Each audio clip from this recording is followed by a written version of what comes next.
And we proceed with the next speaker. I think it will be Max Dirndorfer. Yes, he's getting up already. And this is about a topic. I had the opportunity to hear some of the results of the study he's talking about some time ago.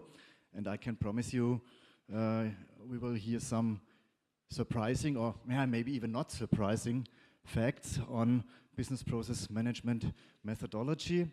The title of the paper is a case study on the interoperability of business process management software, joint work by Max Dirndorfer, Herbert, Fischer, Stephan, Sneed, and a group of master students here at the Hochschule Deggendorf.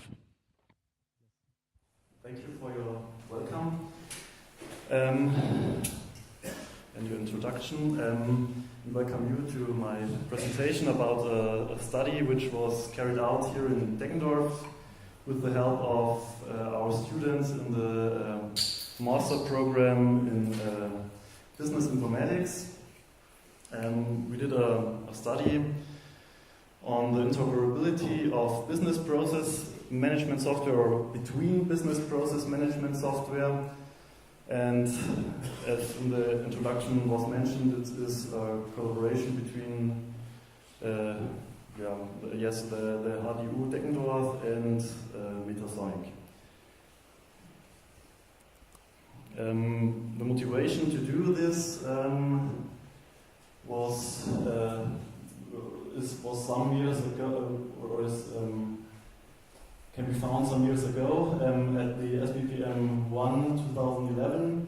We presented the results of another study which we did together with German notaries, and in this study we tried to find out which modeling technique with which modeling methods are fitting the best for notaries, for the use in notaries. And as you can see, S-BPM wasn't too bad, but in some fields S-BPM could have been better, or other languages or methods were better than S-BPM for the notaries. If you're interested in this study, you can find it in the proceedings from 2011. But this was this presentation, 2011, resulted in some discussion about these modeling methods. And yes, in the S-BPM community and from other peoples also, there are some criticism about BPMN, but there are also some positive statements that can be found on the World Wide Web or in books or anywhere else. And yes, I've written some of them on this slide. For example, BPMN is a vendor-independent standard, and so it should be possible to exchange models between different products. Another thing is, for example, that BPMN 2 is available since 2.5 years now, and there should be a lot of tools in this time who implement the whole or nearly the whole standard. And there are a lot of more such positive statements, but on the other hand, as I said, there's some criticism. For example, the keynote speaker of last year's S-BPM in Vienna is one of these people who criticize BPMN. He says that there's too much space for interpretation in the standard documents of BPMN. And so that was our motivation, and what we did together with our students was that we formed a little case study.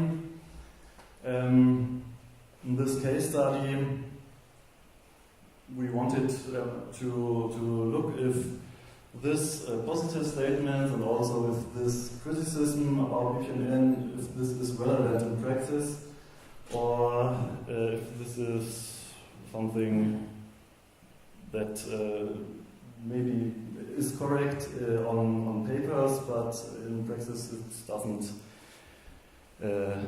affect the people which are using the tools.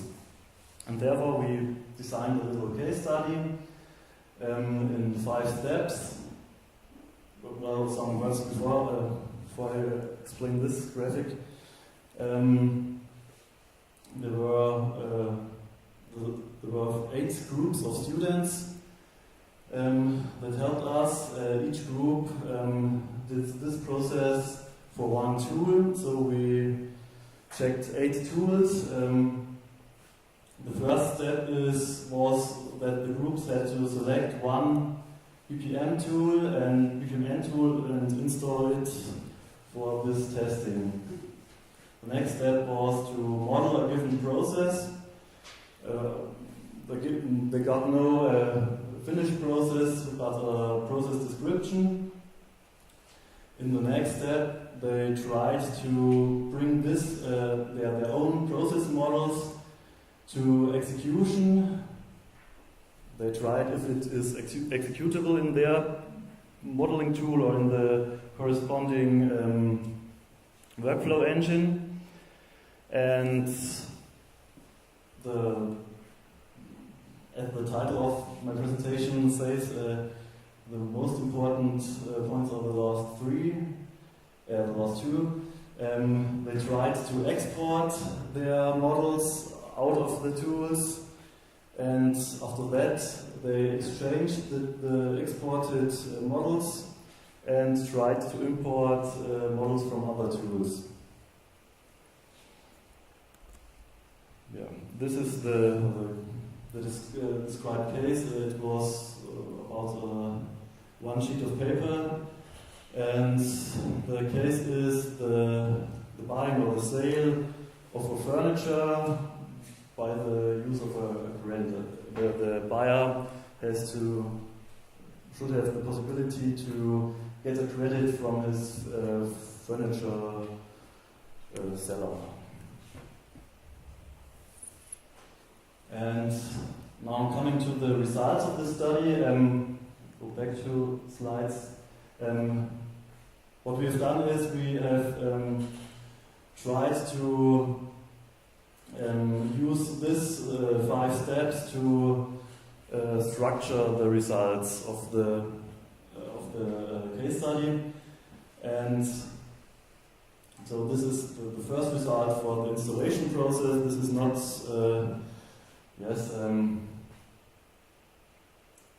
there's no direct link to the modeling or to the interoperability of modeling tools, but I think it's also interesting if there were a lot of problems or less problems to install and to get the tools running. And as you can see, the most student groups were able to install the software easily or with some difficulties, and only in one case there were more difficulties. What other things that were went into this graphic was if the installation process is supported by an installation routine, or does the people who use this software need to install several packages and link them together and so on. But let's go on to the next slide. The modeling itself, in this category, there were things like does the tool support, give a good support to model the process? Does the GUI of the tools offer some hints how the modeler can go on in the modeling process? Or does the tool offer only a little amount of the BPMN symbols, or does it offer only a small selection of symbols. And was it possible to model the process, or were there difficulties to model the process at all? And as you see, it was possible in every tool to model the process, but in some cases it was easier, or there were better guidance than in others. For example, two example tools, TIPCO or Task in Motion. In TIPCO there are around about 50 symbols available for the modeler, and on the other hand, in Task in Motion there were only 12 symbols. I don't want to say one of these concepts is better than the other, but if we talk about a standard, a BPMN standard, then it is difficult to, if all the vendors use different symbols or a different set of symbols. The next results were about the execution of the processes. Formerly there were also some columns for the not rated softwares, but we decided to take them out.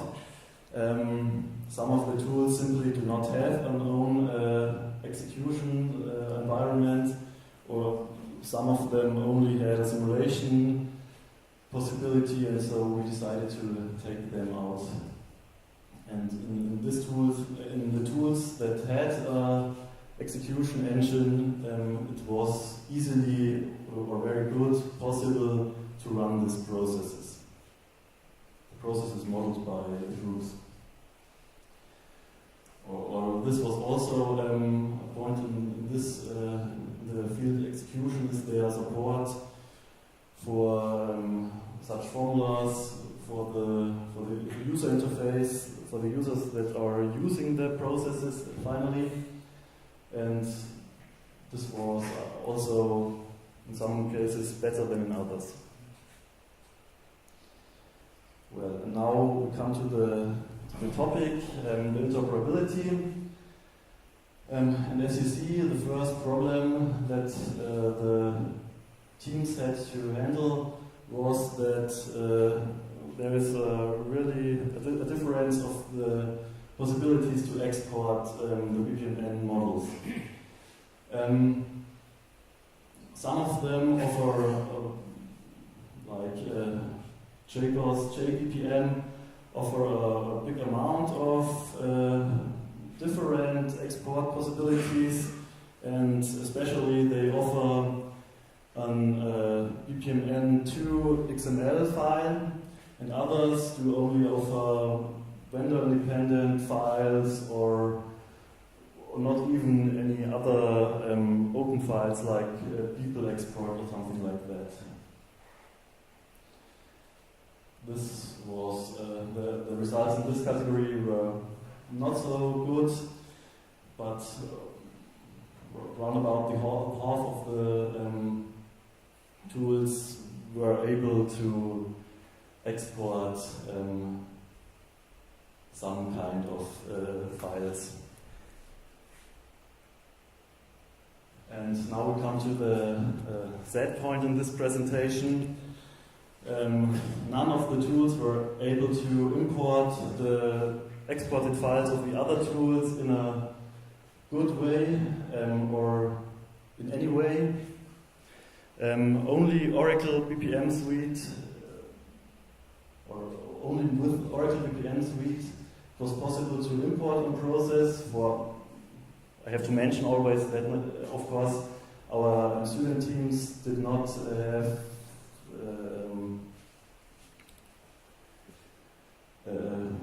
no previous knowledge of the softwares, and so they had to work them into it, and maybe it's a result caused this. because of this, and that the result here is bad, but I think the software itself is also a problem in this area. And as I said, Oracle BPM Suite was the only one in this test where we could import some process models. Here's the result. The only thing Oracle did was to line up all the actions which were modeled with decisions and events, only in one line of actions. And yeah, yes, it's nice to have an import, but there's a lot of work to do to get the model that you need for the described process. Okay, and then we went deeper into the exported files and wanted to see why are there so many problems with the in and exports. And what we saw was that the vendors all differently interpreted they made different XML files, for example. These two softwares, Bonita and Task in Motion, both offer a BPMN2 export, XML export, but both do describe this simple statement in a different way.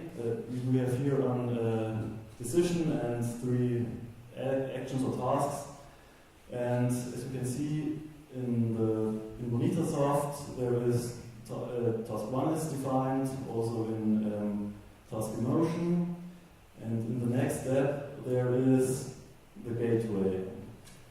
And this is differently realized in task in motion. The transitions, this means the arrows that are outgoing are inside the gateway, and in Bonitasoft there is a transition definition outside of this gateway, which says from 2 to 4.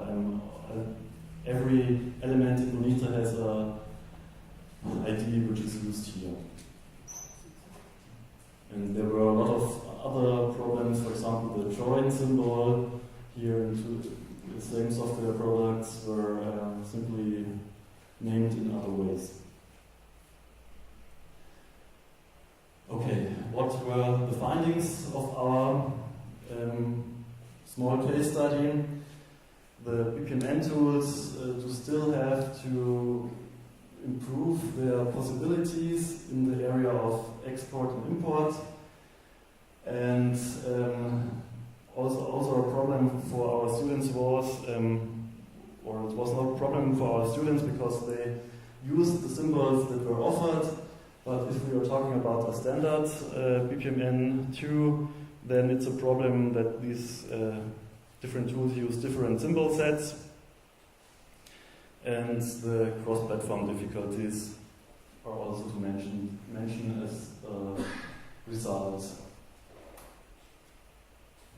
And after we published this study for the first time in a small round, we got some criticism from one vendor, and I wanted to mention it here, that they were more motivated by us to support more import file types from other systems, and so they now have to define one import interface for every BPMN tool, because there's no common way for a bigger group of tools.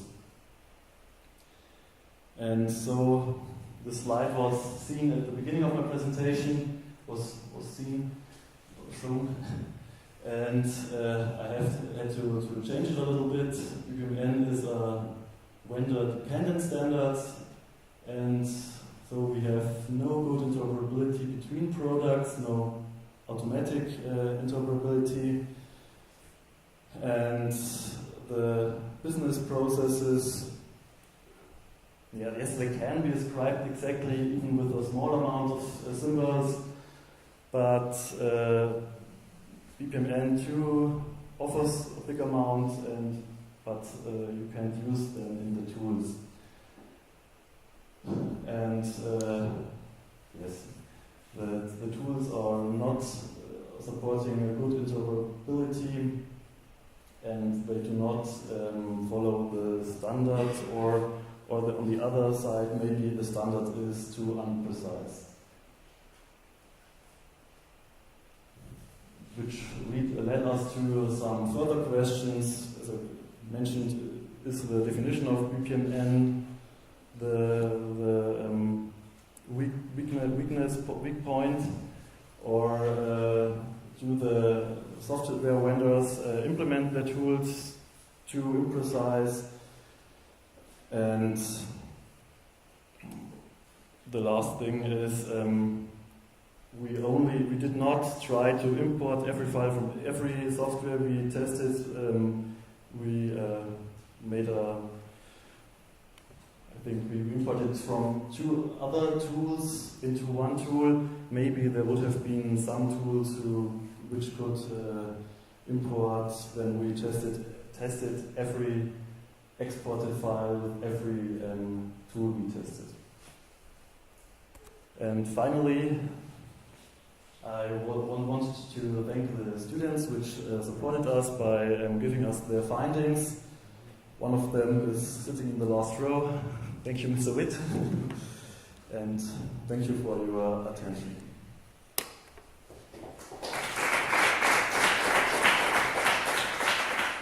Well, thank you, Max, for your presentation. Questions from the audience regarding the study? Okay.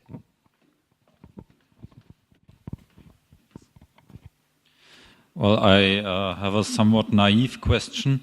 Isn't there a formal specification of this BPMN XML format? Isn't there some kind of schema that the exported files could be validated against? I'm not too much into detail here in this field, but there is some description, but the paper that is citated here in the beginning, for example, checked these definitions of BPMN and came to the result that there's a lot of space for interpretation. So there is some kind of definition, but it's not exactly enough to come to one kind of model description. All right, thanks. Yeah.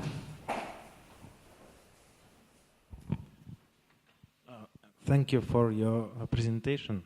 I would like to ask you the practical question from the customer point of view. Do you see any problems for the companies that use normally one specific BPMN tool or BPMS system based on BPMN? From their point of view, it doesn't matter if you can export, import BPMN model to some other tool or not, or you think some other idea? Do you have some other idea about this? Yes, it is a problem for some in some cases. For example, if you have to, as we heard today in one presentation from MIT, there are also modeling tools without an own execution engine, and there's the first problem. If you want to import the files into such an execution engine, you have to do some refinements in the exported files so that the different engines can execute that. You're right, if you have a running system in your company and everything fits together, it doesn't matter if I can export or import, but for example, if there is you have to work together with the other company and they want you have to combine your processes in any way, and you have to exchange some process files, there could be the next problem if they use another system as you. And there are some other things also.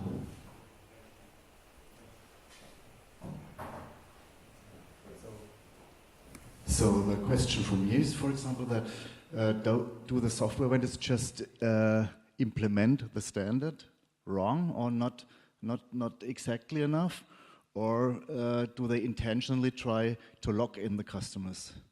So this is something I'm thinking about. Yeah, that could be another answer to this question. If one company goes bankrupt, for example, which produces a BPMN tool, and you have to switch to another company, then it could be also a problem, yes. Yes, only a comment from me. This is an argument on the end of the case study. We had the feeling and that this is a lock-in strategy on these tools. If you have decided on a tool for BPMN execution, you have to keep on this tool, and if you want to change, it costs much time, money, and other things. Yes. Right, Werner, right. Thank you. All right. Any other questions to Max? Yeah.